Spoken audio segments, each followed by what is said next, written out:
Third party reimbursements. I think that's you, Commissioner Burdeshaw. Is, and I will do my best to answer these questions. It's quite a list. Debra, you should have taken this one and given me the short straw. I like the other one with the two, but I'll be glad to help you any way I can. Okay. So the first question was, who gets billed first, Medicaid or Part C? The answer to that is very simple. Part C is a payer of last resort. Medicaid is used first. The second question is, can you share more about programs billing private insurance? This may need to be a route more that we explore more if it's an option. Are you saying the state may come up with a way to bill insurance for us if we provide the family's basic insurance to them? Or would each program be responsible for that? What about copays? Would these count toward a max number of visits families are allowed to have per their insurance stipulation? So that's a mouthful in that set of questions, but the answer is that we are investigating the possibility of maximizing third-party reimbursements, and the goal is that ADRS would process all third-party billing in-house at ADRS. We currently have that model in our children's rehabilitation program where we manage all third-party billing. And that is something that we would continue to try and do. Sorry, my phone, I forgot to set it to do not disturb. So hopefully that answers your question. There's more that we got to figure out there. There's a lot that we have to do with Health and Medicaid and that we would need to do with private insurers and with US programs before we can fully answer those questions. The next question, the rate from the state would equal that of the reimbursement from Medicaid. Is that correct? The questions I heard asked were about the rate for Medicaid, that it was higher than the rate for the state. It appears from the information that the rates will now match. The simple answer is yes. The rate, as PCG recommends, we want to match the Part C reimbursement and the Medicaid reimbursement at the same rate. Next question is, if Medicaid is only going to be paying for a service instead of the 303 rate, what is ADRS going to do with all that extra money? Love this question. The answer is we're going to reinvest in services. So Medicaid billing reimbursements will be used for increased growth and service delivery. So we want to serve those additional children and we want to provide the amount of services that each child needs. So all of that money will go right back in to the program. Next question. As far as Medicaid goes, since the state office is going to handle all Medicaid, is someone from the state office going to verify and get permission from the parents before we receive the referrals? If so, we will no longer have to obtain permission to bill Medicaid, ? Maybe I didn't understand. I guess I'm picturing like a similar system as when you go to the hospital and the registration personnel get all insurance paperwork taken care of before services are rendered. So the answer to that question is that gaining permission to bill is part of procedural safeguards and will continue to be obtained by the service coordinators. The next question, what is the likelihood that Medicaid will agree to the proposed billing structure? Does Medicaid already have funds to cover the increase in cost, or will the legislature need to increase Medicaid's budget to accommodate the rate increase? Who is going to pay the federal match, or will that be passed on to the programs? The answers to those questions are that all indications are that Medicaid is comfortable with the new rate structure, but we do not yet have approval. Fiscal projections show that we will spend the equivalent of current spending before the changes are made. And ADRS has and will continue to pay the federal match for early intervention programs. I think that's all the questions I have for third-party billing, and we'll open the floor up for additional questions. See what a great job you did, Commissioner. No questions. Anything else before we move on to the next topic? I do have a quick question. So Ooh. when our coordinators talk to families. Cheryl, you're gonna have to talk up. Sorry, can you hear me? Yes. Okay. So I do have a quick question. When our service coordinators talk to families, originally the EI could not impact their lifetime caps or other benefits. And I know some still need direct outpatient therapy instead of, in addition, I'm sorry, to EI. So how will that, what are we telling them? I think the goal is that eventually all of these EI families will allow us to bill insurance from the state level. But what can we tell them as far as the lifetime caps and the ongoing outpatient at the same time of EI, since you can't do both on the same day or things like that? I'm waiting for somebody from the system to Well, help me out here, but I would say. I will. Changes. Go ahead, Deborah, go ahead. I will say the families will still have the ability to deny you the use of private insurance. We're Right. always going to try to maximize whatever we can, but the families will still have that right to say no, because you do have those caps, and there's some families that's not going to agree to it. So yes, they still have to give permission. It's not going to be automatic. Well, and also, we have a lot of work to do when it comes to insurance.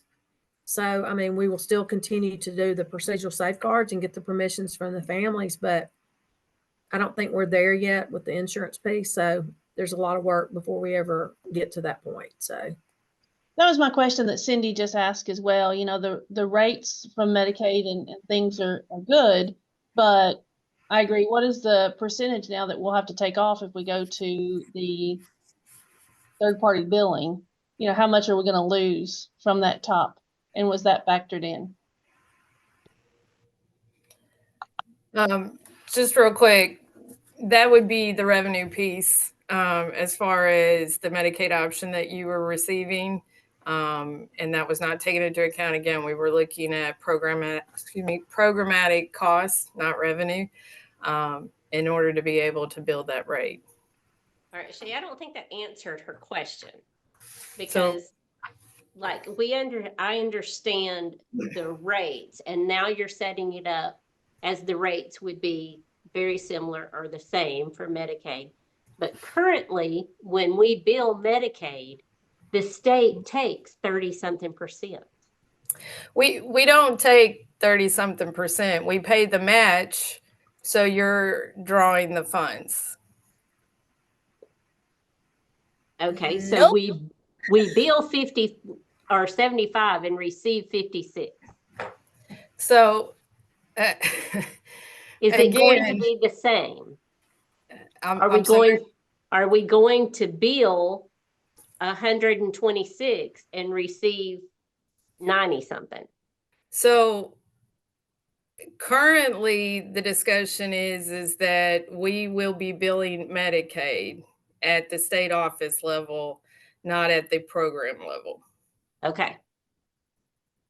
So you provide a service, you bill us the rate. Okay. The pot of money And that you we're get reimbursing you get the full rate. You get the full rate. Mhm. That's the answer we're looking for. Okay. Okay. Sorry. Sometimes it takes me a couple laps around the lake to pull up to the dock, so I apologize. Okay, any more questions before we move on? Okay, seeing none, we're going to move on to evaluations, and that's my piece. Will evaluations be reimbursed per evaluation or per person? It's going to be per evaluation. Are all evaluations at the 219 rate, or will the main specific evals, OT, PT, speech, be at a different rate? The 219 rate is for any evaluation used to determine eligibility.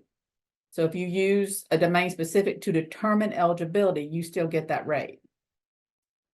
But if it's a 5-part test, you still have to do all 5 parts to get that rate. Are we still going to be able to complete evaluations virtually? I noticed Amy did not mention a billing amount for virtual evaluations. Evaluations will not be able to be done virtually. And when will the decision It be? shouldn't be done now.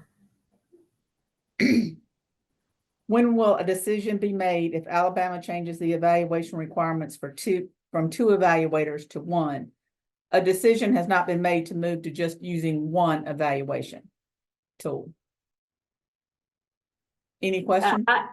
Deborah, and I apologize, in the No. ICC meeting, I talked about that nationally, most states only use 1 evaluation. I think maybe I'd cause confusion that we had made a decision there. We've not made a decision there. Mhm. Yes. Any other questions regarding evaluations? That one's pretty straightforward, I think. Okay, we'll go to service coordination and special instructions, and that's. Hey, before we move forward, I misspoke. I think people are conducting evaluations virtually right now, but in this new system, they will not be reimbursed for virtual. Yes, they can do it as of now, they can still do virtually, but the new one, when the new system takes place, they will not. Okay, Felicia, we'll go to you now. Okay, and hopefully my part will be a little bit simpler. I have the service coordination special instruction part. The first question, I don't see how these findings, and please let me know if my sound start messing up. You're doing good right now, Felicia. Okay, I don't see how these findings address the blended service coordinator approach with service provider. I continue to be dismayed that developmental specialists / special instructors are being paid so much less than therapists when you consider who is more likely to be using the primary service provider approach. And the rate was calculated based off the cost of the programs, and that policy will be developed for billable co-visits. And I think we kind of mentioned that earlier. So there will be additional information when we get to the co-visits part. Why is the recommended SI rate so much lower? I'm sorry, second question. So why is the recommended SI rate so much lower than the other professional services, speech, OT, and PT? Currently for Medicaid, special instruction is actually a higher rate than speech, so that's interesting. Almost all of our SIs have master's degrees and licenses or certifications in other areas such as counseling, education, etc. So it doesn't seem very equitable. I also have a dual certified speech / SI. What would I do about her, since I'm guessing she wouldn't want to do SI anymore if she gets paid so much less for that? Just remember that rates were built from the time and cost study, and for the question about the dual certified speech and SI, we will continue to expect that services will be provided per the IFSP. And I hope that answered that part of the question. How will service coordinators document their billable time? Will there be another tool in addition to service coordination notes? How will the state make very clear what is billable and non-billable? It was noted by PCG that many programs don't even bill for service coordination notes because the guidelines are so strict that they are afraid they will make an error. How can we avoid that conundrum when this will now be mandatory? Documentation requirements will not change. Training will continue to be provided. With the new, next question, with the new billing method for service coordinators, that sounds like a lot of paperwork and time spent thinking about billing and documenting billable services. How will this be managed in an effort to reduce busy work paperwork, especially when one of the recommendations by PCG was to find ways to streamline paperwork and increase service coordinators' efficiency? Documentation requirements will not change. Documentation has always been a requirement for billing, and billing time should be reduced since ADRS will be managing the third-party billing. The next question is AEIS, Alabama's Early Intervention System, open to changing what is billable for service coordinators because so much of their time is spent on non-billable paperwork and other duties directly related to providing an EI service? Will anything be billable prior to determining eligibility? Can IFSPs be billed at a higher flat rate, much like evals, to compensate for service coordinator services rendered that are currently not billable? Under the previous system, allowing programs to bill a child at Tier 2 for the initial month when the IFSP was written helped pay for the time expended for these type services. Will RBI sessions be treated as evaluations, or can they also have their own code or be billed as a reimbursable service coordinator activity? We talked about the billable factor earlier, so service coordinators do have an increased billable factor that was based on the rate study, and the RBI sessions will continue to be a reimbursable service coordinator activity. So RBI is still reimbursable under service coordination. How can programs be compensated for service coordinators' time when they spend significant time making calls to families that last less than 15 minutes? The units are in 15-minute increments, but many tasks through the day take less than 15 minutes. However, they still add up to considerable time with no compensation in the proposed rate. The rate study was done with the time reported by programs and accounts for all time. It is included in the billable factor when billing for other services. Those were all my questions, but once again, like the commissioner said, we are listening to you guys, so, and we will continue to do that. So if you have any ideas, any solutions, we'll be more than happy to listen to those, to that information to help with some of these concerns. And I think we've got a couple of questions in the chat. I can answer the one for Wanda Curry. Yeah. Wanda, I would say that she asked, will any services provided virtually under the new plan be reimbursable? The answer is yes. If you go back to that initial PowerPoint that we sent out, it talks about the different rates for specific disciplines and for evaluation. Let's see. There are a couple of folks, I believe it's OTPT, I'm trying to remember. Medicaid does not have a reimbursable rate for those disciplines. So that is, there is not an option for virtual service there. So if you'll just look through that rate structure that was sent in that PowerPoint, that should answer your question. See what else we got, Deborah. Well, let's see. Hang on, let me go down. One that Can says, you explain in more detail how PCG determined the developmental specialist rate to be so much lower? Shay, that's you. Shay? Wow, did you hear that buzz running right over me? Thanks, Deborah. So the developmental specialist rate, again, I apologize. I know I sound like a broken record. It takes into account what programs are currently paying, and it's averaging that out. So the developmental specialist versus a discipline specific. So as an example, discipline specific would be a PT providing PT services, and would be getting paid the program's PT rate. Versus the developmental specialist is currently being paid a lower rate by the programs, and they took those costs and averaged them out. So the difference would be in what the programs are paying them. Because again, the administrative cost is still the 31% of that, and then the billable factor, the 45% billable factor based off that.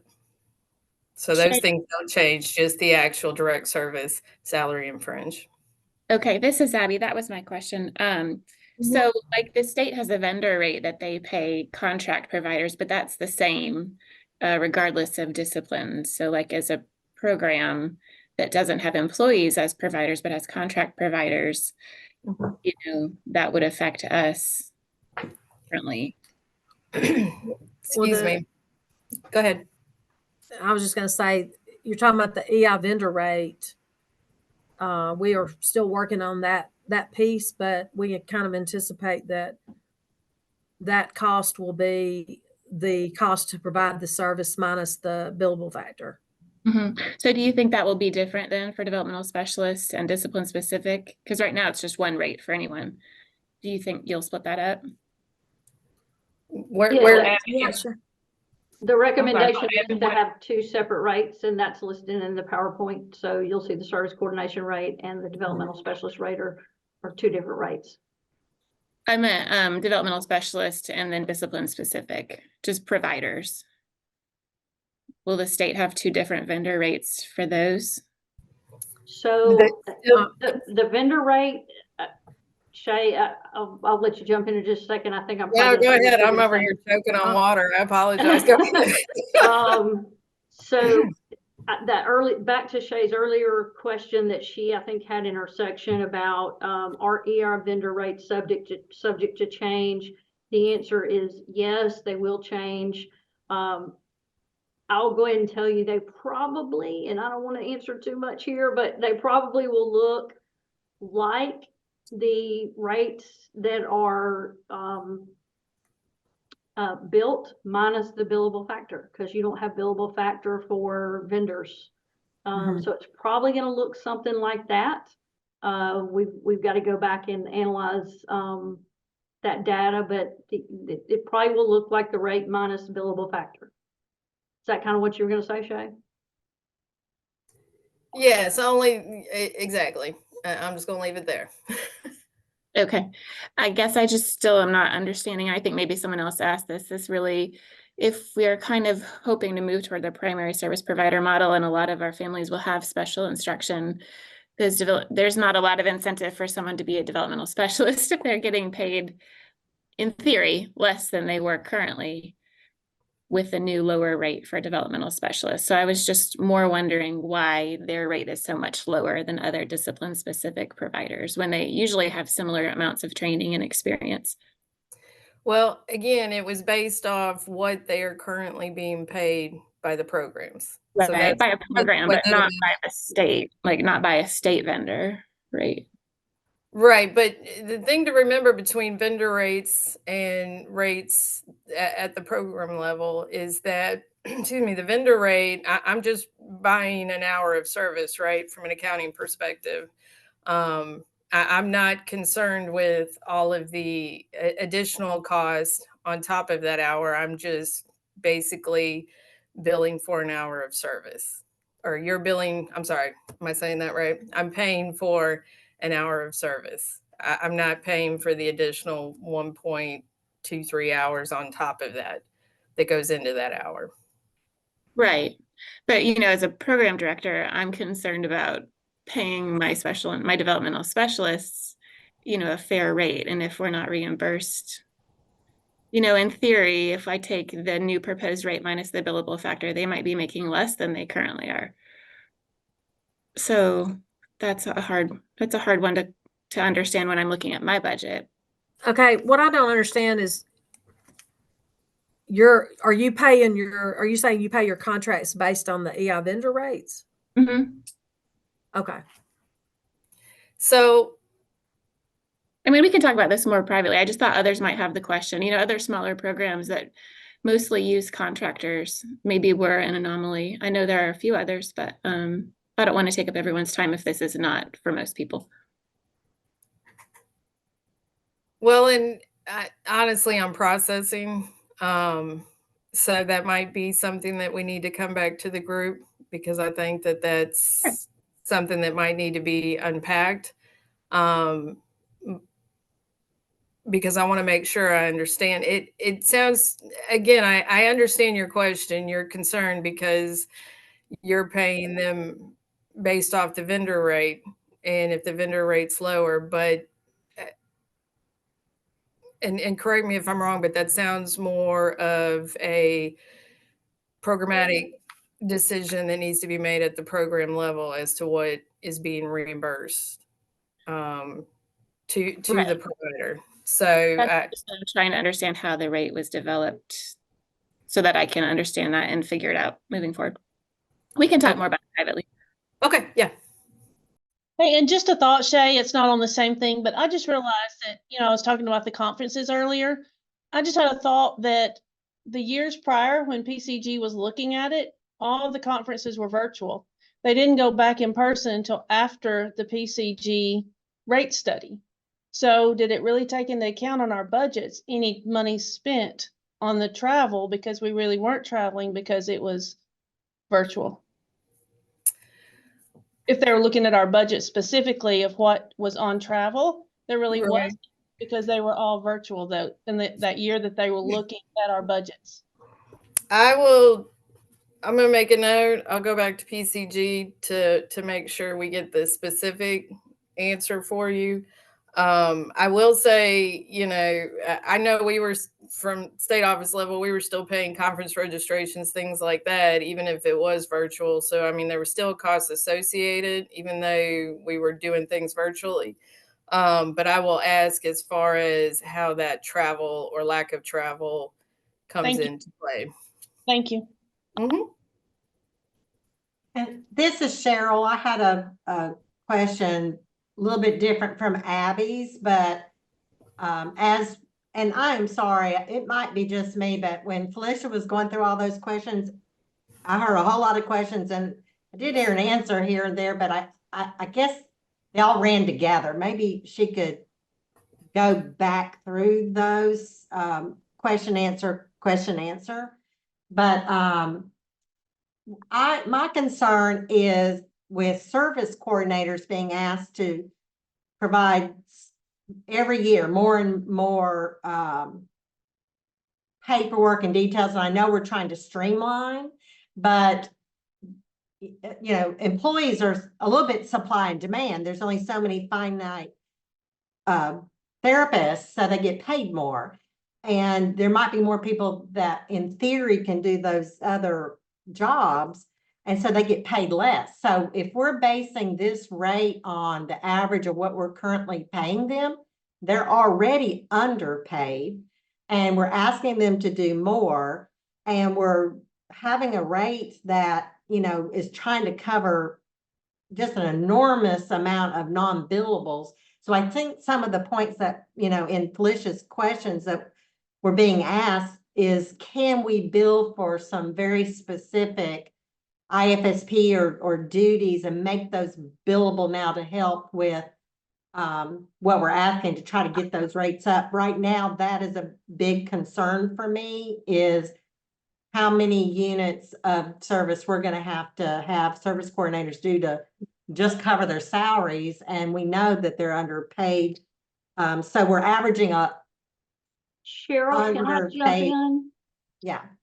So many of the questions go back to what our thinking has been over the last however long early intervention's been around here in Alabama. And that is, well, I want to bill separately for this, and I want to bill separately for this, and I want to bill separately for this. The whole idea behind a rate study is to take into account everything that you're doing, all of your duties, whether they be direct service or administration, whether they be a contractor or whether they be a full-time employee of a particular program.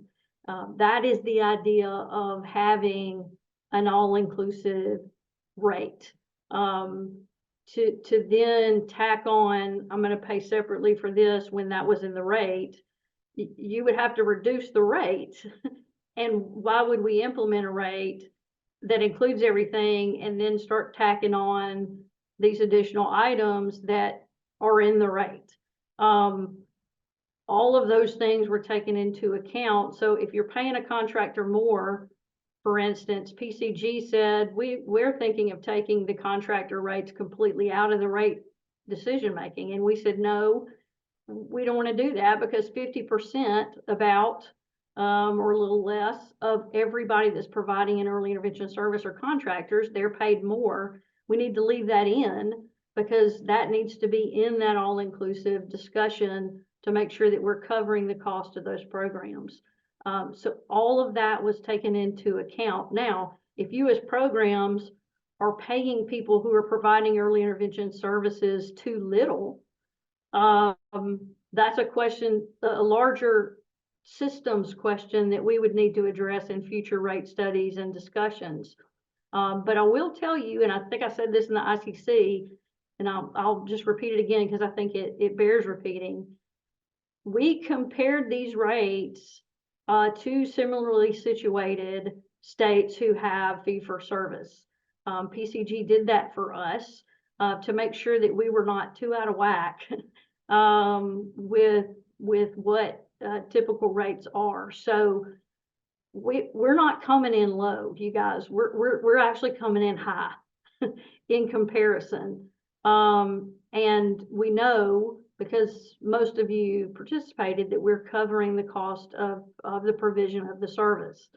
But if there, again, I think the only question I would have, Cheryl, is if you're telling me, and I don't know, it seems like a broad statement, but if you're telling me that you think everybody that's providing direct services in early intervention is underpaid currently, then that's a separate conversation that we need to have as a system.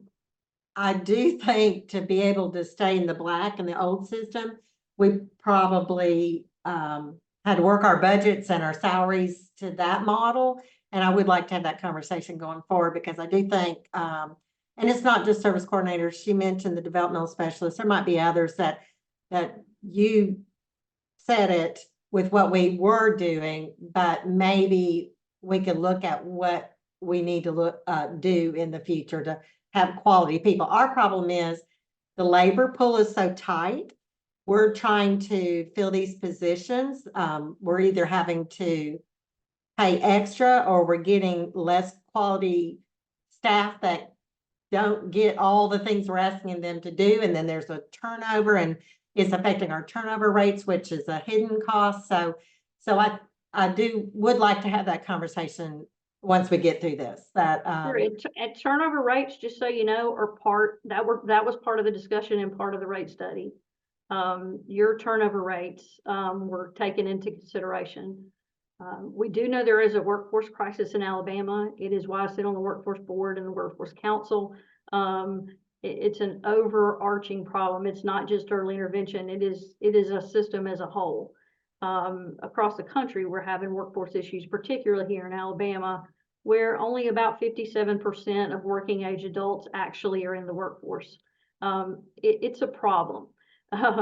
And it's a systems problem, not just for early intervention, but for a state. We did have one other question in the chat. Also the rate based on 2021 cost. Inflation has skyrocketed since then. Also, travel costs still had telehealth in this. Anybody? That is not a Debra question. I guess my question would be how telehealth affected are you saying you travel less because you were providing services telehealth? Am I understanding that correctly? Debbie Cleghorn?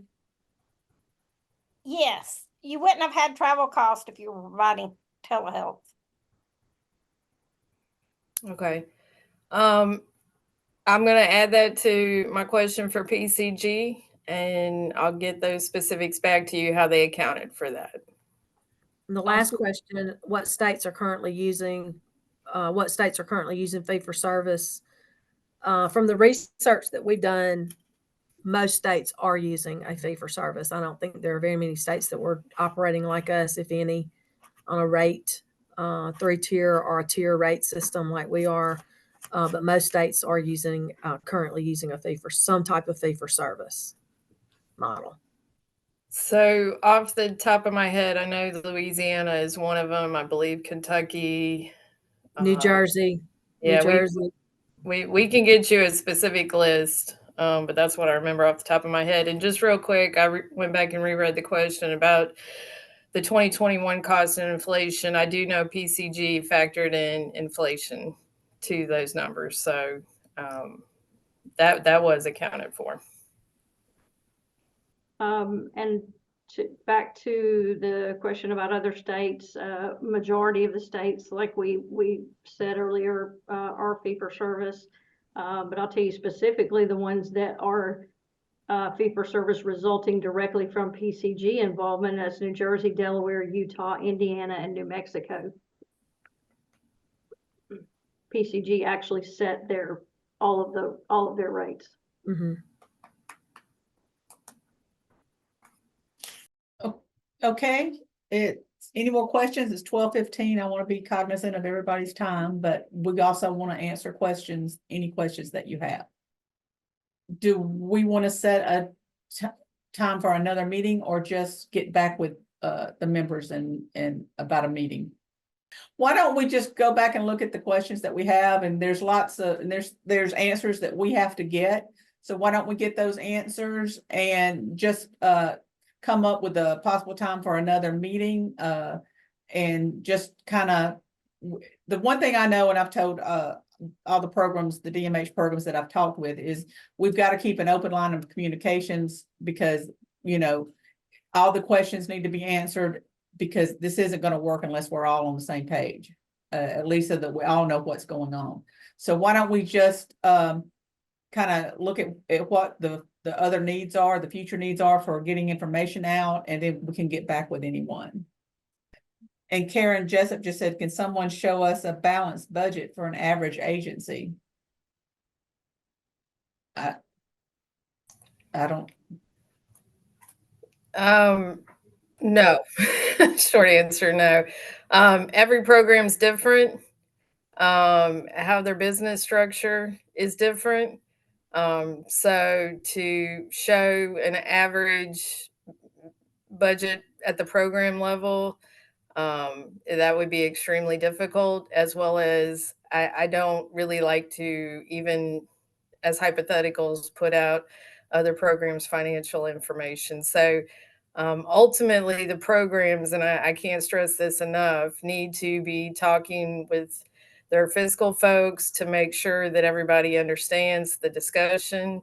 Include your accounting folks on any of the subsequent calls. That way, everybody's getting all the information and can take it back to programs and make sure that they are able to help run very specific projections to the programs. Because again, I can talk all day long about how we create, and not how we create it, how PCG created, but how we've reviewed it and understand it and get that information out to you, so you can take that back and look at your numbers, specific numbers, and how that it would possibly affect your program.